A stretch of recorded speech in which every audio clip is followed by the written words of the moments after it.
I just wanted to explore the local wetlands. How in the world was I supposed to know that the strange, half-rusted sign was for real? There wasn't even a fence around the place, for Pete's sake. Okay, sure, maybe I knew it was government-leased land for some vague environmental research, and maybe I had heard more than a few local boogeyman tales about the area. Maybe a part of me that was larger than I'd care to admit had wanted to find something out here. I think something found me instead. The local legend that had ended up reeling my inquisitive mind in was, as it turned out, less of a legend and more of a good old-fashioned modern conspiracy. While there were, of course, the more traditional tales of bog witches and skinwalkers, the prevailing theory amongst some of the more level-minded folk, and I use that term lightly, was concerning that very same government research site that had popped up just a few months back. Of course, I can't really blame folk. After all, the sign came about right around the time that the birds had started dying, crops started wilting, and, most recently, a couple of people had gone missing. Dave, the owner and full-time bartender of the Rambling Goose, was certain that those government boys were up to one of two things. Either A, they were doing all sorts of weird science experiments on the water supply to see how it affected the wildlife in surrounding farmland, or B, that they were actively trying to contain some sort of chemical mess at the expense of the town's residents. Sophie was more of a traditionalist. She was convinced that there had always been something sinister out there, and that the boys in black had finally moved in to do what they do best. I wasn't sure if that was something I should or shouldn't have expected out of the peppy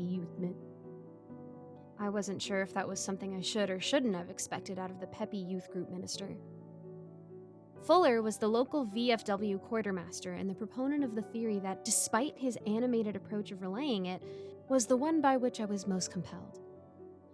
Government freakers, the old vet would shout at anyone within earshot. They're breeding themselves some government freakers to sneak in our homes and screw with our minds. Unlike the rest of the patrons that Friday evening, I decided to take Fuller's bait. Government what now's doing what now? I asked.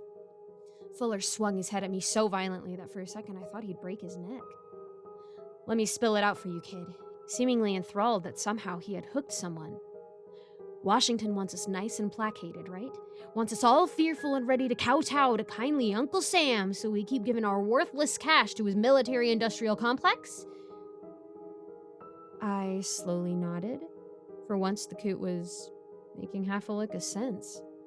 Fuller matched my nodding, talking lower and more cohesively now that he knew he was being heard. Well, they know Middle America won't stand for it. Never have. My old man taught me that years back when he stood up for his fellows at Blair Mountain, he said with a proud look. So, and they's been doing this sort of thing everywhere recently, mind you. They set up shop in each county seat, rile up whatever interdimensional crap they got. Government freakers. Then they send them to terrorizing our communities till we're all so scared we end up fighting each other and begging for more and more government help. I didn't believe half of what Fuller was saying, but it sounded halfway more believable than the sum of all the other crackpot theories floating around town. And plus, the timing of the whole birds, crops, hikers mystery and the arrival of the facility with its as yet unseen staff had already piqued my curiosity. Regardless of the truth of the matter, I wanted to check it out for myself. So the next evening, instead of posting up at my usual bar stool, I packed a bag of supplies, my mag light, and threw on my darkest clothes with the intent of doing just that. The nagging part of me wanted to also slap my trusted Ruger security on my hip, but I figured if I did, I'd get caught trespassing on federal land, and it would likely go smoother if I was unarmed. Shoot. If only that didn't turn out to be my second biggest mistake of the night. It was just nearing midnight by the time I reached the wetlands just outside of town and found a spot well enough away from the shack-like research station to sneak in. I may have been a fool, but I was a clever fool, and it took a few moments to scope out both the station and the general area. Not a peep of man nor beast, I pondered, beginning my stealthy trek. Just about 10 minutes in, I saw the signpost, almost as if it had just popped into existence. Weird, Didn't see that a second ago. Chalking that little oddity up to a trick of the dark, I turned on the red low-light beam on my mag light to read the thing. In bold white letters on a field of deep beige, the metal post read, "Warning, if you can read this, you are in range of the anomaly." Anomaly? I whispered to the darkness. Y'all, pro tip for nighttime activities of any sort, especially the outdoor variety, do not whisper to the darkness. Sometimes, like that night, the dark answers back. No sooner had I loosed the words than a crack of lightning-esque energy exploded in a cobalt burst just a few feet ahead of me. I fell back at the sudden electrical blast, rubbing my pained eyes. I almost wish it had blinded me. Where the strange electricity had discharged, there stood some thing comprised of such voidal obsidian that it appeared to swallow even Luna's brilliant rays.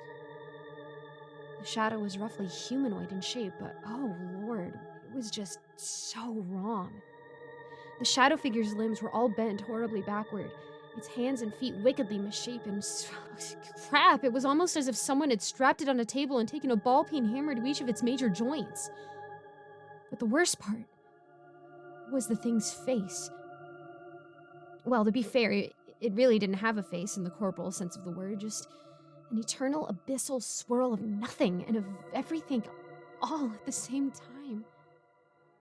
Similar to its arms, the Shade Man's entire head was upside down, like it had been violently twisted by an otherworldly force 180 degrees. Simply staring into that terrible whirlpool of ebony was enough to halfway shatter my mind and freeze me mid-stride to the damp earth. Each time I blinked, the Shadow Man grew closer, like it was flickering in and out of its very dimension just to reach me. I was trying with every fiber of my being to will my legs to unglue themselves from the marshy ground. But I could barely suck the damp air in and out to breathe, much less make an attempt at escape. Finally, the anomaly, for what else could the anomaly be, reached me. For a few long, agonizing moments, we each stood there looking each other up and down. I figured that I looked much like how I felt, and that was prey. It looked hungry, I realized. Even without mortal features, the entity's intentions seemed clear. What it hungered for, however, I couldn't be sure at the time. Although I had a few grim ideas. A warm trickle was easing its way down my leg when the shadow suddenly shot one of its malformed arms from where it was rigidly hanging by its side up to grasp me by my side. Where the hellspawn's crooked fingers held me firm, a flurry of searing bolts of the singular worst anguish I'd ever felt in my 30 years of life were sent coursing throughout my entire body, and as the pain surged, the shade seemed to grow taller, more corporeal. I could have sworn it was laughing, though no sound emanated from that endless cavity. The ever-decreasing part of me was still sane and conscious, and I knew that I had to act, to try something, anything, before that Shadow Man drained my very essence. With a desperate internal prayer, I finally found some cache of hidden strength and threw my own arm up to grasp the sterling silver crucifix that I still wore out of habit, ripping it off my neck to put it up against the entity's ghostly form. I don't know whether it was God, the silver, the element of surprise, or some amalgam of each that saved me.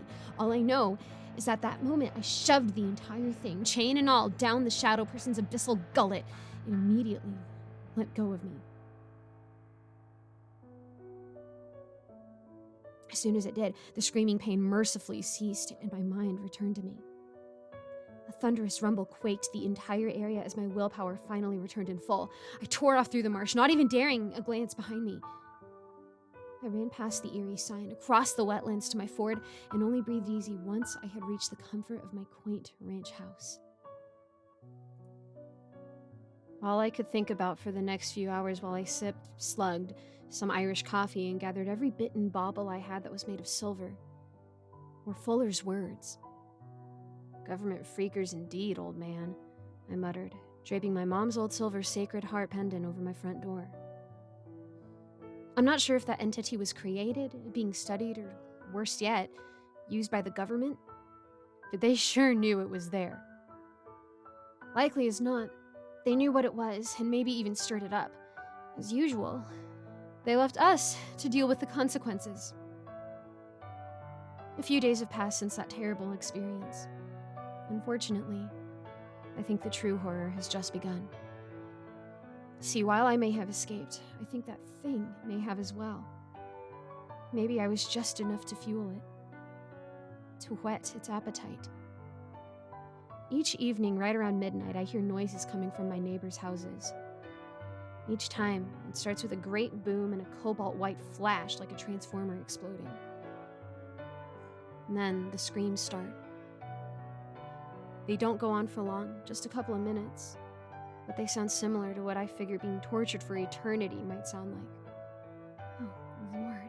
I don't even want to think about what's happening to those poor people. Each morning, I wake up to fewer and fewer neighbors. Yesterday, none of us even left our homes as far as I could tell. Not that I would know. I've essentially barricaded myself indoors since that first night. I have a plan, though. I've built my own jury-rigged trap right there in the middle of my foyer. It essentially amounts to a person-sized Faraday cage with a homemade Babylon battery right there in the middle of it. As for bait, well, I already know what it has a hankering for. I had to rip apart pretty much all of my property to get the materials, including my walls, driveway, car, and toilet. I don't even know if it'll work.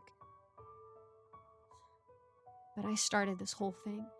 I have to try to fix it before more people die. Before that hateful shadow feeds more.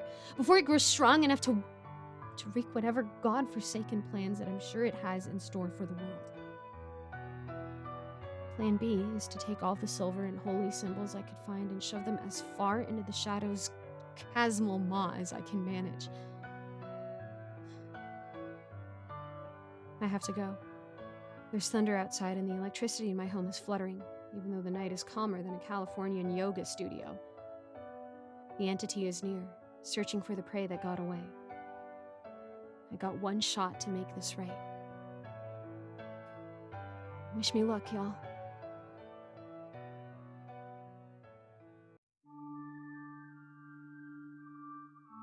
Have you ever experienced mirrorception?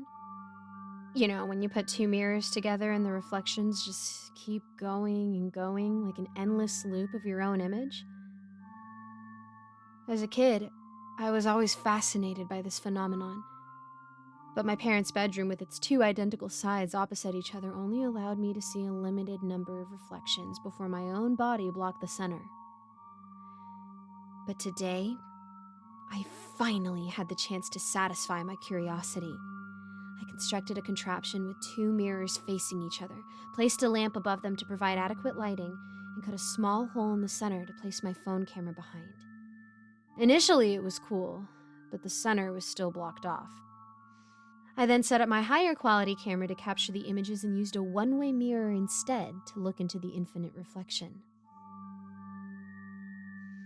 As I zoomed in on the images, I couldn't help but feel like I was peering into a portal that stretched out into infinity. The reflections slowly became clearer and clearer, but the further they got, the darker they appeared. In the center, I noticed a small black square that looked like a tiny dot. I was about to turn off the camera when a thought occurred to me. What if I just let it keep recording? Maybe I could edit the footage and create something that would go viral on the internet. That night, I went to bed feeling content with my work. However, I was abruptly awakened by a feeling of intense heat and choking on thick smoke. As I sat up, I could see the flicker of flames in the darkness, and the smell of burning plastic filled the air. Panic set in, and I scrambled out of bed and made my way to the living room. To my horror, the entire room was ablaze. The TV screen flickered wildly as it burned, and the smell was overpowering. I was frozen in shock for a minute before I finally snapped out of it and began gathering my most valuable possessions. Once outside, I dialed the emergency services and waited in a daze as the fire was put out. Afterward, I assumed that the camera had been responsible for the fire. It must have overheated during its prolonged recording and caught on fire. The guilt and regret of my recklessness weighed heavily on my mind. Days later, as the smoke removal experts cleaned up the aftermath, I decided to review the footage from that night. As I watched the images on the screen, I felt a shiver run down my spine. Something was off about the video. It wasn't just the fire. No, there was something else, something strange lurking in the reflection. As I scrutinized the footage, my heart began to race. Suddenly, I noticed something that hadn't been there before. A figure standing in the center of the black square. The figure was so blurry that it was difficult to make out, but its presence was undeniable. As I continued to watch, the figure grew clearer and clearer until it was standing directly in front of the camera, its eyes fixed on me. I sat there in horror. I know it couldn't actually see me, but I was still terrified. This can't be real, I repeated in my mind. I scratched my head, noticing that the figure repeated the movement. I waved my hand around and dropped the camera in shock. The figure had been repeating my every move, just like a mirror. It had to be some coincidence or a prank, or I was hallucinating. I slowly picked up the camera. The mirrors around the figure looked like they were melting, liquefying, but not entirely dripping down, just getting bouncier. I noticed as more figures splashed through, the camera getting completely covered by the mirror liquid. The audio for the camera was this ghastly gurgling sound. It felt like it was haunting my ears. I wanted to put the camera down, but I was just too horrified. I could only sit and listen, staring at the distorted screen as I heard these terrible sounds and a crackling, which I assumed to be the fire starting. That was when I had had enough. I stopped watching and put the camera down. I was too shocked to understand what to do, and that night I wasn't able to sleep until pretty late, my mind filled with the scenery of the footage. When I got home, I destroyed what remained of the contraption and erased the footage, knowing that I couldn't ever bring myself to peer into the endless reflection again. I've been super weary around any mirrors for a while, although it's been pretty silent since then. But the memory of what I had seen still haunts me to this day, and I can't help but wonder what other dark secrets lurk in the depths of the infinite portals.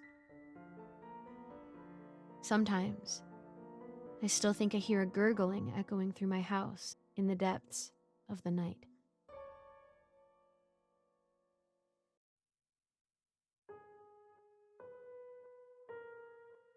This all started a little over a month ago. Ava, my 13-year-old daughter, came back from a sleepover with her friend Sarah, and things have never been the same since.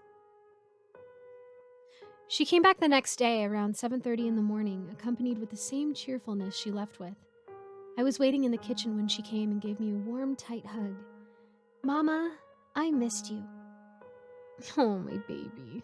Go get freshened up and we'll go to the supermarket if you weren't tired." Ava chuckled. "I'm never tired for supermarkets, you know," and gave me her usual goofy wink while she made her way up to her room. I smiled. That was probably the last time I smiled so carefree, not knowing what lies ahead. I'm a single mother from Toronto, and me and my daughter live by ourselves. I am a nursery teacher and a part-time daycare worker as well. That day was Sunday, and I had a day off. Ava didn't have any upcoming exams, and I thought it could never be this perfect to spend some mother-daughter quality time. She came back from her room after showering, looking elegant in a flowy floral pink dress, and we went shopping. Things were quite normal until she insisted to try on a few makeup samples. The saleswoman was really nice to us. After a few trials, she told me, "I think it would look better on her after she is ready." And Ava said, "I am actually quite ready, young lady," with a weird look on her face. "What about her makes you think she's not ready?" I asked and laughed it off immediately. I don't know. Maybe she wears glasses and forgot today," the confused saleswoman replied after a few seconds. No, miss. My eyesight is nearly perfect, grunted Ava, and we walked out of the store. I didn't think about it much at that moment, but now, I wish I had. After roaming around the mall, we went to the McDonald's and met a co-teacher from my school while on the counter. She seemed extremely friendly on seeing my daughter and surprisingly remarked the same thing. Something is off with her face. Does she wear glasses or possibly a nose ring? No, she doesn't. What makes you think that? I asked, puzzled, because to me, there was nothing off with her face. She quickly patched her words up and left after a few conversations, and I too forgot about it in a matter of minutes. The third person to notice this was our neighbor, Shelley. While on our way home, we saw her gardening her front yard and greeted her, of course. Hey, Ava. Hey, Carol. Where have you guys been?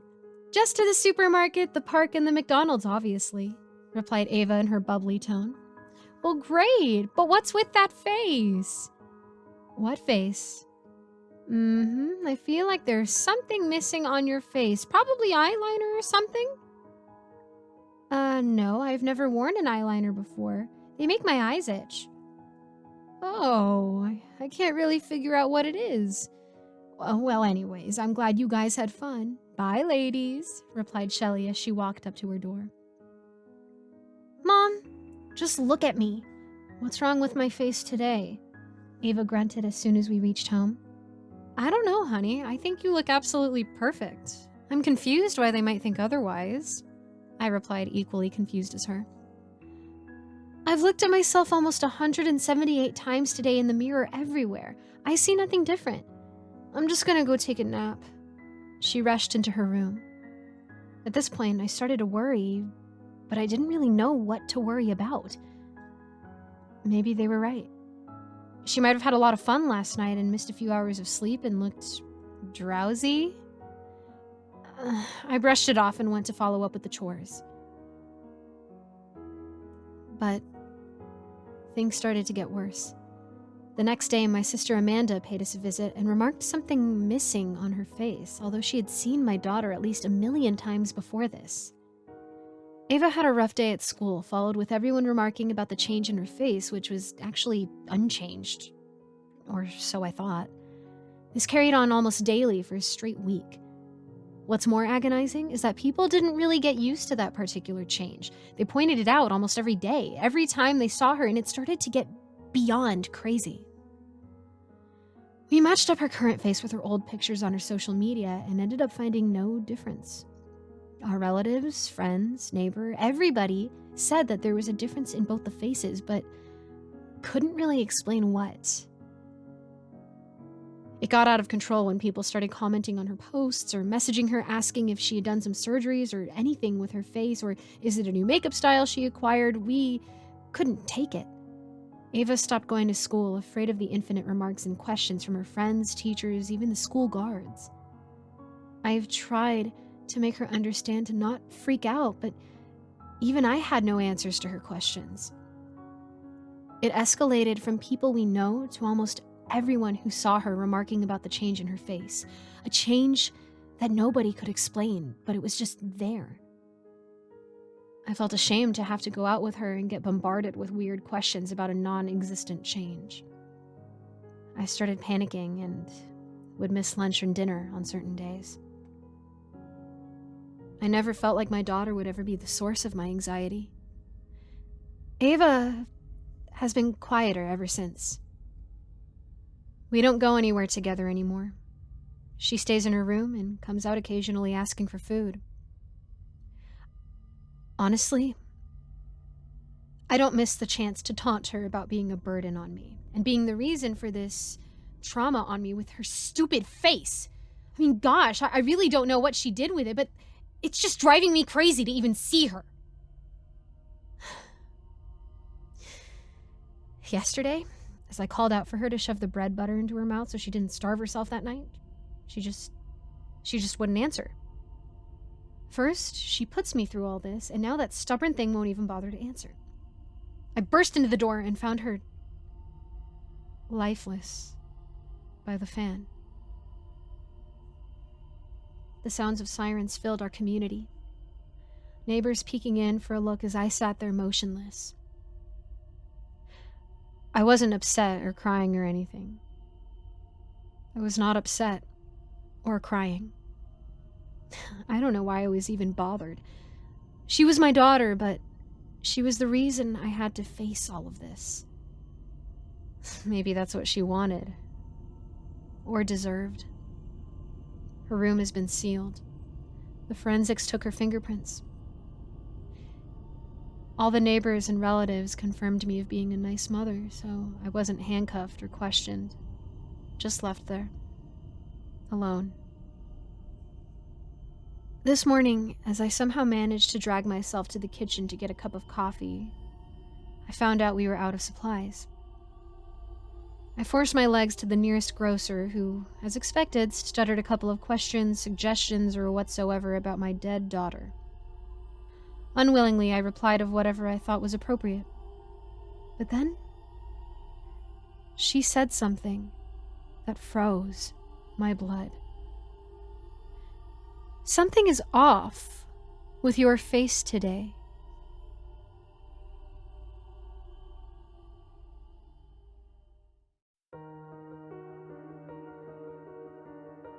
I'm one of those dinosaurs that still uses cable. Please, spare me your judgment. I like having our town's local news playing in the background. It's occasionally informative, but more often than not, the headlines are light. In such an eventful and politically charged time, it's nice to give my brain a break by switching to a channel where half of the stories are about old animals celebrating their birthdays, traffic in the area, and upcoming fireworks celebrations. Tonight, for the most part, hadn't been much different. The anchors, Michael and Priya, were their usual selves, some banter, some very boring headlines, and then a cut to what's-her-name on the street doing interviews about I forgot and not really important. So you can probably imagine I had to do a double take when Michael casually dropped the following headline. And in breaking news, residents of our county have been asked to close their windows, pull back their curtains, and stay indoors. Apparently, there's been some sort of chemical leak at a nearby plant, so locals are being asked to take precautions. This request is coming from the government. As is this breaking news, Priya chimed in. We are currently waiting for information on exactly what took place at the plant, and of course, just how dangerous this all might be. What? Some sort of chemical spill in our area was a pretty big deal. It was strange to see the report delivered so nonchalantly from the anchors. I googled my town and the words spill or leak or hazard and nothing came up. I switched stations to more mainstream news channels, CNN, but nothing about this was being covered there either. I figured maybe this wasn't such a big deal, or it was too new for anything outside of local media to report on just yet. And so I went back to scrolling on my laptop while the news continued to play in the background. Half an hour passed, and the anchors cycled through some more generic headlines, then a quick reminder delivered by Michael. And a notice to residents of our local county, due to the chemical spill that is being reported in the area, residents have been strongly advised to stay indoors, close their windows, and shut their blinds. We have been told that this chemical leak is extremely dangerous, said Priya. Residents are advised to head inside immediately. There is a risk of death if you are exposed to the chemicals for a prolonged period. Giving it a little bit of thought, the lack of news articles about this on the web put a weird feeling in my stomach.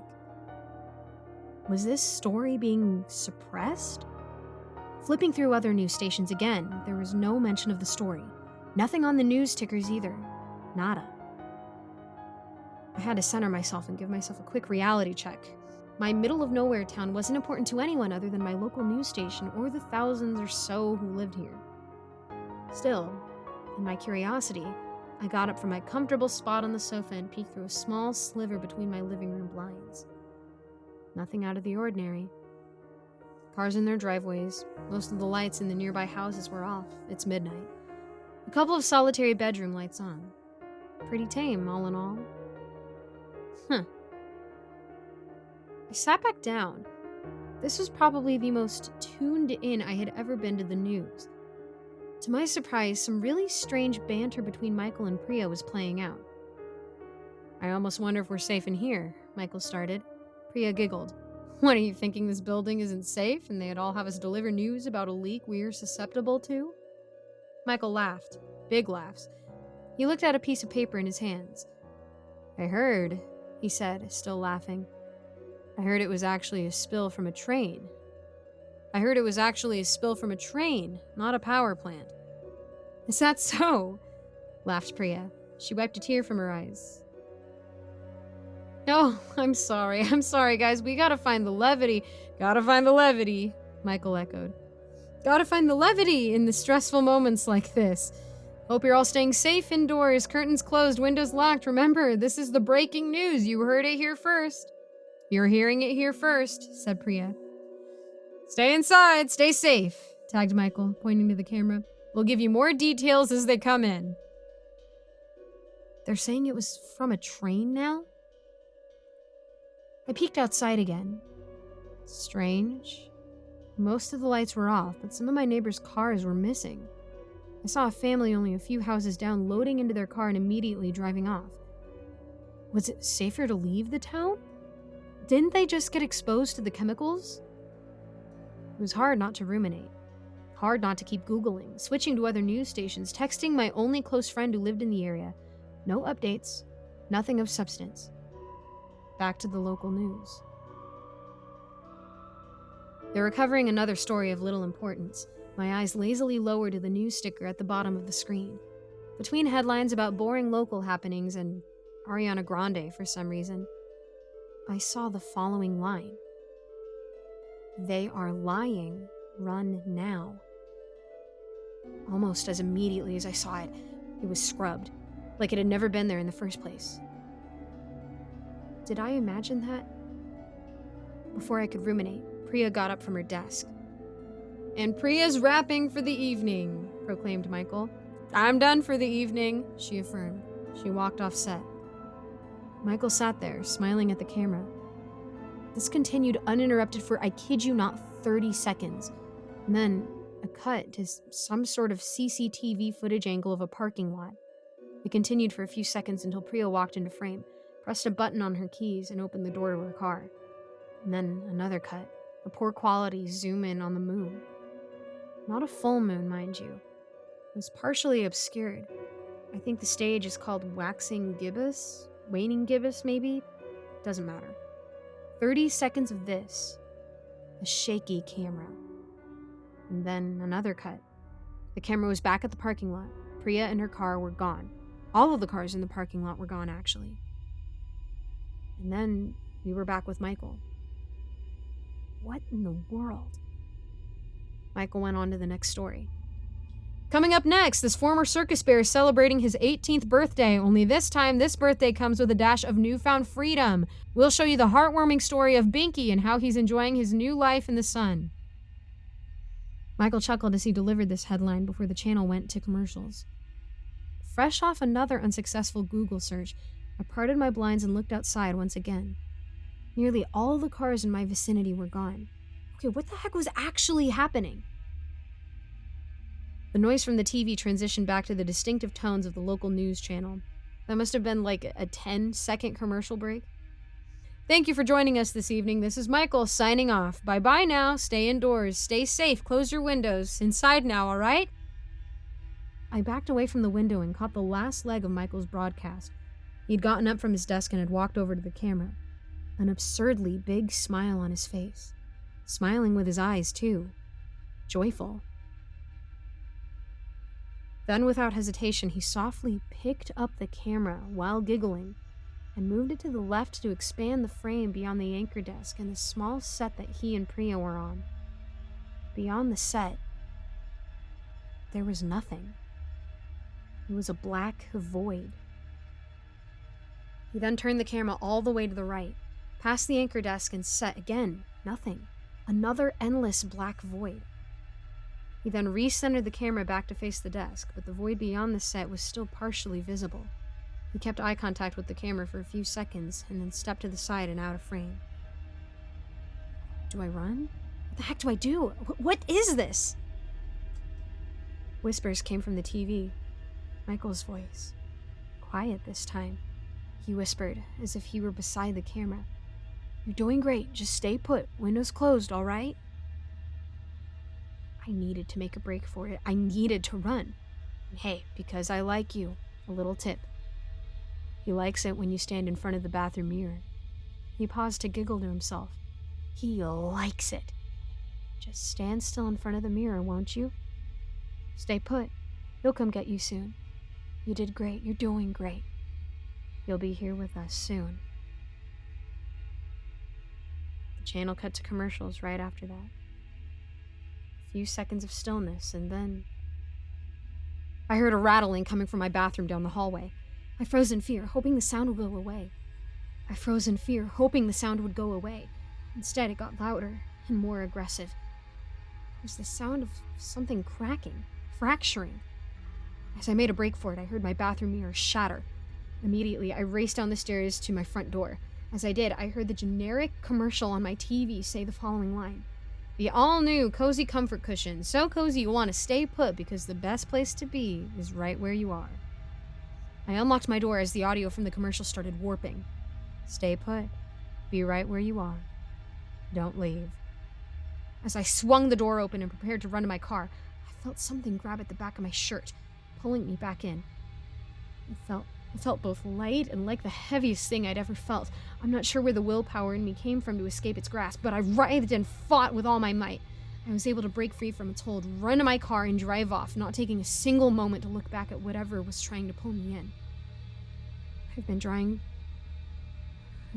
for a few hours now. I've texted a few friends, and I'm doing everything in my power to make sense of the inexplicable events that have taken place this evening. The fact that the GPS in my car keeps rerouting to the broadcast studio of my local news network isn't helping.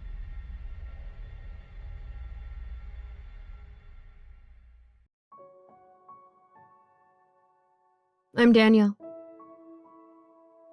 I am unemployed, yet fairly healthy. No diseases or mental illnesses. Anyways, I was searching for a job, and I went to a small town in Wisconsin to try to find something. It was pretty far away from home, but it was a job that could be worked from home, so I didn't have any issues with it. I was driving down a long stretch of desolate, empty road with only trees to the sides. That's when I saw a broken down car with a man standing next to it, holding what looked to be a wrench. I pulled over to see what was wrong. When I got out of my car, I got closer. I saw he had an odd appearance. The man looked really uncanny. His smile looked slightly too big to be human. His eyes not a color I've ever seen before. Lime green. I began to try to speak to this man and see what his problem was. Hello? What happened to your car? Do you need me to call someone, or? I said to the man. The man didn't respond. He just stood there. Then I noticed he hadn't blinked at all. Frightened by this, I decided to just leave, but I didn't want to seem rude, even to this strange guy with lime eyes. Hey, I'm just gonna go get some help, alright? I said, lying to the strange, lime-eyed man. The man didn't respond. I then went back to my car and floored it down the road until I saw houses. I slowed down, hoping whatever I saw was just some strange mannequin someone had put near a car wreck to scare passerbys. I managed to convince myself this was the truth, and I headed down to the building. I got out of my car and saw a man in a suit and a briefcase standing outside the building. I went closer to him, and my heart stopped. He had those same cursed green eyes. My heart began to race as I slowly approached him, hoping he'd at least be normal. When I got closer, I saw he had the same giant grin and those unblinking lime eyes. Hey, is this the right building? I asked the man. I knew it was. I just couldn't think of anything else to ask him to see if he was normal or not. The man turned his head to me. He looked sort of gleeful. The man nodded his head slowly. His eyes stayed still and unblinking. His jaw stayed unhinged into a smile. I casually thanked the man and went inside. When I got inside, I let out a deep sigh. What the heck was going on here? I decided it's probably just a prank. Maybe they're doing this as a late Halloween prank, wearing hyper-realistic, uncanny, lime-eyed masks to scare new hires. Yeah, no. I still decided I'd go up and meet the interviewer. When I got up a few flights of stairs, I saw a sign above the door. Mr. Piper's office, it read. I smiled, as this was the guy who'd responded to my emails asking for an interview. I opened the door excited, but that excitement quickly vanished when I saw his face. Those same lime green eyes and sinister grin. I was not dealing with this. The man then began to walk over to me, tilting his head to the side. In retaliation, I grabbed a book and threw it at the man's head. I heard a sickening thud. I went over and saw his head was leaking a liquid, not blood. Some strange lime liquid that smelled oddly acidic. I ran out of the building and went into my car. Then I drove until I saw a police barricade. I drove closer, hoping I could tell them about my strange experience. Then I saw it. They all had those same green eyes and sinister grin. They then began to sprint towards my car. I floored the car and crashed through the barricade. I heard a sickening crunch. Normally this would make me throw up, but I knew they weren't human. They were absolute monsters. I continued to drive, seeing people walking their dogs. Even the dogs had those same green eyes. They began to close in on my location. I knew I had to hide from this. I needed to go back to my house and start barricading. I continued to drive until I ran out of fuel. I got out and the lime-eyed people all stared at me, unblinking. I began to run home, and then I remembered how far it was. I saw the lime-eyed people driving cars. I ran over to one and ripped them out of it. I stole their car and continued to drive. I drove until I reached home. I saw hundreds of those lime-eyed people as I drove. When I got home, I opened the door and saw my partner watching TV. I slowly approached and realized they had the same green eyes and sinister grin. I quickly ran to the kitchen and grabbed a knife. My partner came in, and with her hands made a gesture to calm down. Then they pointed at my left pocket, which seemed to distract them, so I lunged at the creature and stabbed them in the heart. I then ripped the knife out and ran into the basement. I knew I'd be safe there, at least long enough to post the story. When I got into the basement, I thought I'd be safe. But then I heard loud banging on the basement door. I'm currently hiding behind a washing machine. I am looking for anything that can help me stop the things from finding me. I remembered the knife, and I put it in one of my pockets. I reached my hands into my left pocket and pulled something out. A picture of my partner. Why did the creature that looked like my partner, how did it know? I don't get it. Are they still somewhat human? What even are they? No time to ponder. The creatures broke the door. I think it's over for me. Too many to stop with a plain old kitchen knife.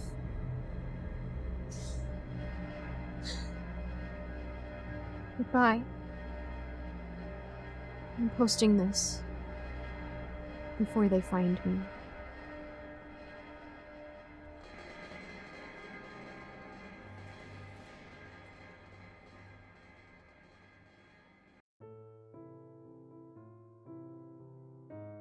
A couple days ago, my friend Zas tells us about this dumping ground in the woods and asks if we want to see it. It's summer and we got nothing better to do, so we all troop out there. Me, my friend Zas, my cousin Aiden, who wants to salvage old junk to sell online, my older sister Lisbeth, and my little sis Keisha, who tags along because Mom told Lisbeth to watch her. The dump is exactly like you'd expect. Broken washing machines and a sink and tarp and old wooden boards and oil drums and trash, and no, none of it looks like you can sell it on eBay, Aiden. Good luck hauling that 60,000-pound rusted washing machine out of the woods yourself. I don't know how much stuff weighs. I'm bad at math. But we all go crawling around anyway. picking through old tires and flattened boxes and twisted shards of metal so rusted we're all gonna need tennis shots or whatever they're called, and shattered glass and a grungy rolled up carpet and rank microwaves that Aiden insists we can totally make bank on if we scrap off a zillion layers of crusted gunk. None of it is cool or interesting, and I'm starting to think Zas was an idiot for dragging us out here. But then, at the bottom of the heap sits this old refrigerator. This thing is like medieval. Like, it could have been Ben Franklin's refrigerator, almost more submarine than fridge. Its dented sides and rusted metal handle could probably survive a bomb blast. Dude, says Zas. Y'all know it's probably in this fridge, right? Your lunch, jokes Aiden. A dead body, I say. Zas points at me like I just won the lottery, but instead of $1 million, I get whatever's in that fridge. Suddenly, I know this is the real reason he's let us all out here. Zas is only ever interested in one thing: scaring the bejeebers out of us. Mom used to make us stay away from him because he's older than us and wears a trench coat and steel-toed boots and eyeliner, but eventually she figured out he's just goth. We hang out because our houses are right across the street. Also because he has a crush on Lisbeth, my sister, which he shows by terrifying her. Not the most effective tactic, but he's pretty dumb that way. So when he hovers around the fridge like a moth around a zapper, I know it's gonna be key to his quest to win Lisbeth's heart through jump scares. Good luck, Romeo. And now he spreads his arms like the junk's a stage, and we're all on the slope like the audience in seats made of dead appliances, and he starts telling us about refrigerators. Specifically, how likely we are to find a body in one. Actually, there's a pretty good chance. See, these old refrigerators were built back when they knew how to make stuff last. Sometimes kids would stumble across them years after they'd been dumped. And if you were a kid unlucky enough to crawl into an old fridge like this during hide and seek, it wouldn't open from the inside. No, these old fridges have latching doors, so you'd be locked into an airtight sealed box, your screams muffled by its insulated steel, until you suffocated. And no one would know the fridge was actually your coffin until they saw it in the dump and decided to check it out, and then, woof, the almighty stink. So, Zaz knocks on the dented white door. Who's gonna open it? Nobody makes a move.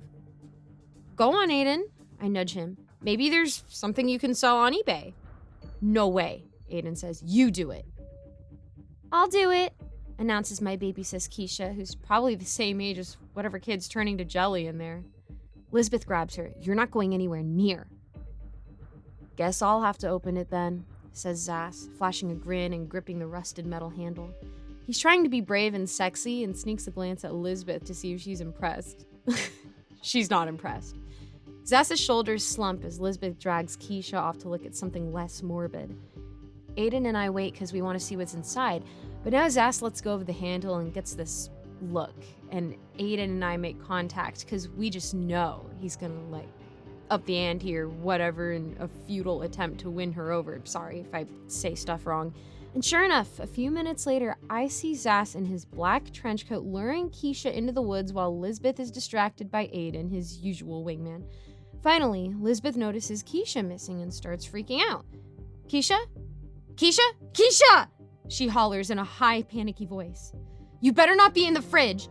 And 'cause Lisbeth is actually a pretty good older sis, she doesn't even hesitate. She just rushes over and grabs the rusted handle. It must weigh a ton. She grunts as she hauls it open. A long arm grabs her and she shrieks. Even at a distance, her voice rings our ears. I run down and see Zas has pulled her on top of him. She's so mad she's hitting him pretty hard while he's busting a gut. She tells him that it's not funny and climbs out and shoves him down and storms off red-faced. He's teary-eyed with laughter. What an idiot. Can I come out now? Yells Keisha from the woods. I go up to join her and she asks why Zas likes scaring her sister. I tell her it's his love language. She thinks real hard about this and says, maybe he should try, flowers instead? We're almost home when my phone starts buzzing. Who is... Help! Help! In the fridge!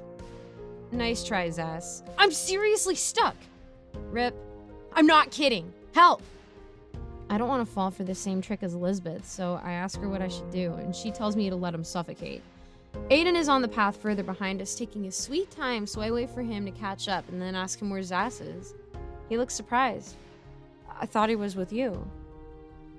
Something about the way he says this makes me suspect he's in on it, especially when he refuses to come check with me because it's gonna rain and he might catch a cold. Cool, bro. You're gonna say that at the funeral too? But like on the 0.00001% chance my friend needs actual help to save him from a Darwin Award, I head back. And it's weird how everything seems normal when you're with a group, but when you're only by yourself, suddenly it all gets like creepy and stuff. Heavy clouds hang low in the sky and a few fat droplets hit me. At the dump site, the bottom of the slope is in almost total dark because the sun is setting. The hairs on the back of my arms and legs prickle like a zillion bugs crawling up my skin as I call, Zas? No response. I crawl down and spot that dented white submarine of a refrigerator, lying at the very bottom. Its curving door is stained and scuffed, but somehow timeless. Like you can nuke it and it would totally be fine. The OG of dumped junk. It's got this vibe like it's so old it was the first thing here in the forest and this whole pile all grew up around it. I wonder if Zas is really in there. Wouldn't his muscles be cramping? I imagine him all folded up inside like a spider waiting to uncurl a limb and drag me in. I'll admit, I'm scared. Bzzz. Ooh, I jump and check my phone. Help! Zas? I shout. No response. Is it so insulated in there that he can't hear me? I pick my way down the slope. A few feet away from the fridge, I pause. Bzzz. Okay, I'm coming. I skid down the rest of the way until I'm close enough to touch the smooth white surface and say, hey, maybe you should try flowers instead so Elizabeth doesn't hate you. I'm hoping to rile him up into responding, but not a peep. Not a sound. Nothing. Even when I bang on the fridge. And then I bark out a laugh, all the air bursting out of me. Dude, I can see your fingers holding the door open. I watch as he adjusts his grip. He's really determined to wait me out. Kudos to him for having the self-control not to break even when called out. But I'm not gonna touch that fridge handle. Not when it would put me in such an easy range of those gripping fingers. Nope, I decide. And when my phone starts buzzing again as I climb away from the dump site, this time I ignore it. In the middle of the night, my phone won't stop buzzing. Cold. Come on, stop. Cold. It's cold, stuck. On and on. Obviously he's not stuck, because by now he'd have suffocated, so how would he be texting? But even though I know that every vibration of my phone means he's alive and well and giggling to himself from the safety of his room as he types and definitely not stuck in that fridge, it's starting to really freak me out. I finally turn my phone on silent, but when I check again, he's still texting. The next day, my stomach knots with dread all throughout breakfast while my phone buzzes. I kind of want to check the fridge, but it hasn't stopped raining since yesterday and Mom won't let me go out while it's wet. The weird thing is there's nothing on his YouTube or Snapchat or Discord or anywhere. Just those dumb texts saying he's cold. Finally, I message him back. Cold. Maybe come out of the fridge then? Stuck? Help. Fine, I'll come soon if you stop messaging me. The messages stop for a while, but once the sun starts sinking lower in the sky, he messages again. Are you coming? Cold. Oh my gosh, dude. Cold. I'm starting to type a reply when a knock on my door makes me think maybe he's finally gonna be standing there with his crap-eating grin, but no. It's Elizabeth, looking like she slept even worse than me. She says Zas's mom called asking if anyone's seen him. And as soon as she says that, the knot of dread in my stomach becomes a noose around my throat so tight I can't breathe. I tap quickly into my phone. Hey, your mom is super worried. Stuck? I'm serious. Where are you right now? Fridge. Bro, everyone's worried for real. Can you please stop? Cold. Bro, stop. Like, for real. That doesn't even make sense. The fridge doesn't have power, so it can't be cold. Cold. Cold. He's still typing more colds when I show the text to Lisbeth, and she goes full nuclear. She flings the phone on the carpet and shouts, "Oh my gosh, this is not funny! You need to tell your friend what an idiot he's being!" And on and on. Then she grabs my arm and tells me we're gonna go find him and chain him to his room to be grounded for life, but first she's gonna strangle him. I'm starting to think she might actually have a little crush on him too, and that her love language is rage. 10 minutes later, we're at the dump site. I'm scrambling to keep up in such a hurry,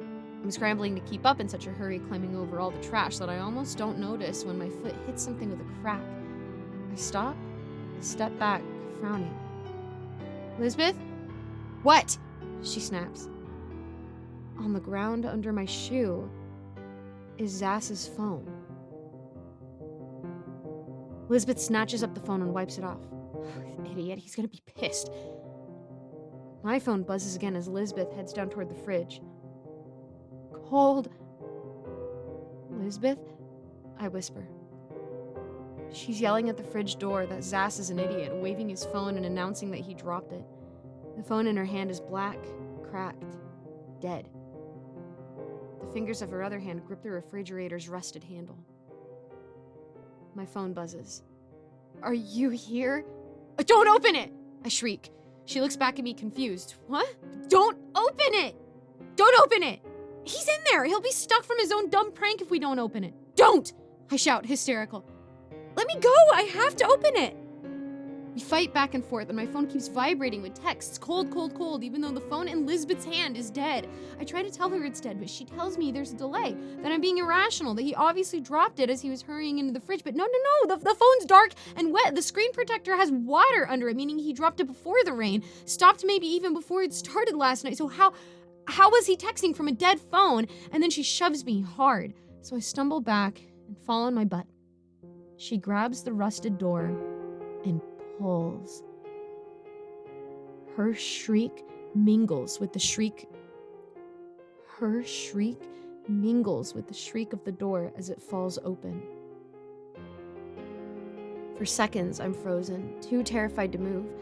I feel something warm trickle on my leg, and then I creep around to my sister, looking over her shoulder. He looks peaceful, his head turned to one side, his skin sort of grayish, with his limbs all tucked up, his face composed in sleep. He looks so young in there, almost like one of those kids he was talking about. I wait for his chest to rise and fall. He's faking, I say. Lisbeth is crying. He's got to be faking, I say. Lisbeth turns and runs, and I back up from the refrigerator. In a daze, still waiting for his chest to move, but it doesn't. There's a rotting smell, but not like knock you down rotting. It seems like the stench of the fridge itself, of the decades-old air trapped inside. Stale air that tastes a bit rank and very, very cold. I turn and scramble after her. When the police arrive at the dump site, the fridge is rusted closed, so they have to call in a construction crew to bust the door clean off, but inside is nothing but old stains, and they doubt a teenager could even fit in there unless he was really scrunched. Missing person is their official verdict. It's not exactly right, though. You see, my sis keeps getting flowers. Scattered in her room or outside her door, or more often tumbling out of the refrigerator when she opens it. Dried, pressed, dead flowers. She thinks it's his ghost. I think the fact we didn't find a body means he's alive, but just too chicken to show himself. Like, he doesn't know how to end this fridge game because everyone's so pissed at him, so he's just still pretending.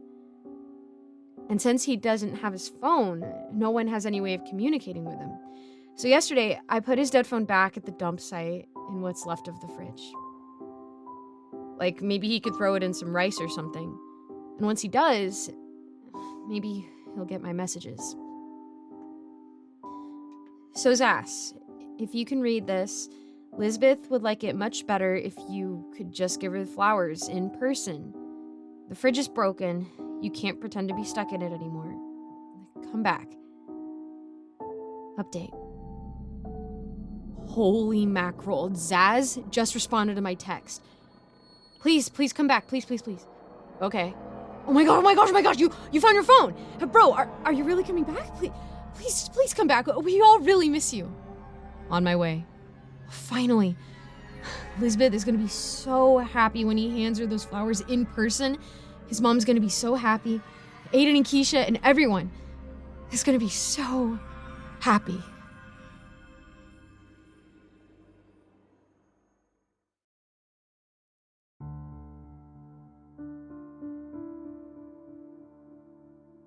My name is Samuel. Or was it Sam? Sammy? Let's go with the second one. My mind's too far gone to remember details like these anyway. I remember the first time I transformed. I was 13 and I fell asleep like every other day.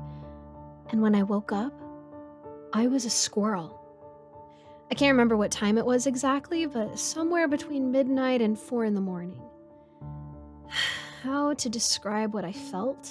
How does one describe having their entire life break down around them? Maybe that's a bit dramatic, but I've always been a rationalist. Everything could be explained by science.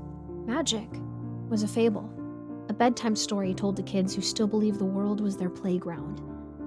Except this story was real, and it was happening to me. I was horrified.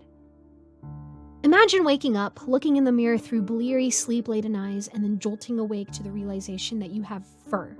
Lots and lots of fur. 2 large beaver teeth, and a tail. God, I hated that tail. The movement was difficult enough. Having a tail just made balancing worse. But enough about the past. Seeing as I probably won't live long enough to have a future, let's talk about the present. My present, to be exact.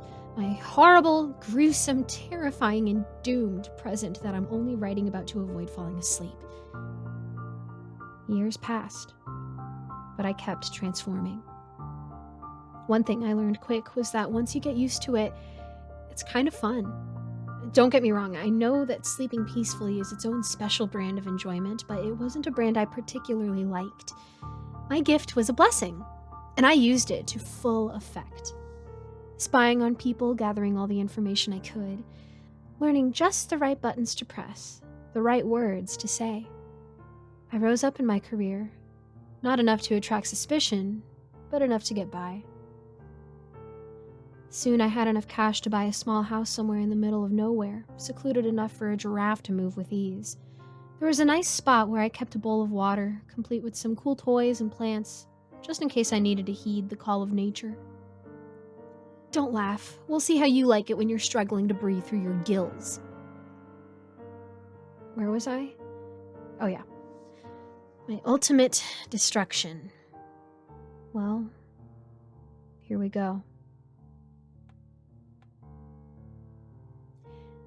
It had become a bit of a ritual for me at this point. Get up around midnight or something, look in the mirror. So that's what I did.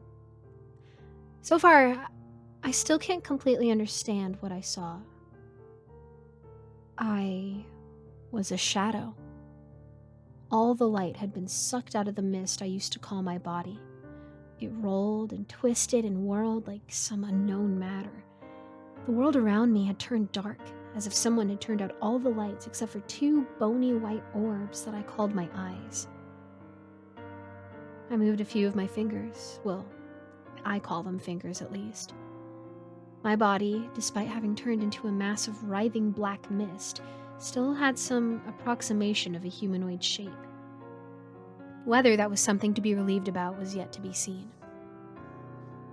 Cold wind sped past me. the breeze that chilled me to the bone, the kind a hanged corpse would dance to as it hung by its fraying rope. One that spoke in whispers and hushed warnings, as if altering me to the presence of something I could not see. Unsettled, I reached for my clothes, but my hand moved through them like a shadow through flesh. I tried again, my ghostly fingers dividing into tendrils of blackness as I moved through the fabric. I sighed in frustration, lifting my head up to look around the rest of the room. My blood, if I still had it, ran cold. What I saw that day is something that has taken me ages to understand. Light bent around as if it was unable to bear its touch. Objects seemed to shiver as it passed them, some falling to the floor as it attempted to run. It didn't matter. A chill ran down my spine as if someone had drowned me in frozen water. The tendrils of darkness that made up my skin stopped moving. For one twisted, final moment, all of time stood still. We stared at each other, locked in a contest that neither was willing to lose. It was only when I turned away for a second that it attacked. I ran, moving through the walls and doors as it followed me, screeching words that would have forced me to my knees if I had them. Mirrors shone viciously as I moved through the house, each a reminder of the abomination I had become. I continued my rampant escape. The thing behind me would not stop, but I did. I crashed into the walls of my house, watching in horror as the thing ran up behind me. It gripped my head, fingers digging into the mist as I screamed. I will never see light again. I will never see again, in fact. When I awoke, my mind was gone, leaving only fragments of my soul in its wake. I don't know who found me. Someone did, though. A friend? I don't have any friends. But someone told the police where I was. I tried to tell them everything. No one believes me. I don't know what to do. I've tried everything. The doctors say I'll die if I don't sleep soon. My parents don't know me anymore. I've become something that they cannot understand. Or so they say. And that's the worst part. Knowing that once upon a time, I could have been anything I wanted. Anyone I wanted. Now I lay here, knowing full well that if I ever look into the mirror again, I wouldn't recognize what I've become. Because I am nothing. Just a void mass as frail and shapeless as a shadow. Because that's what I am. A shadow of the thing I once was. And that is the true horror.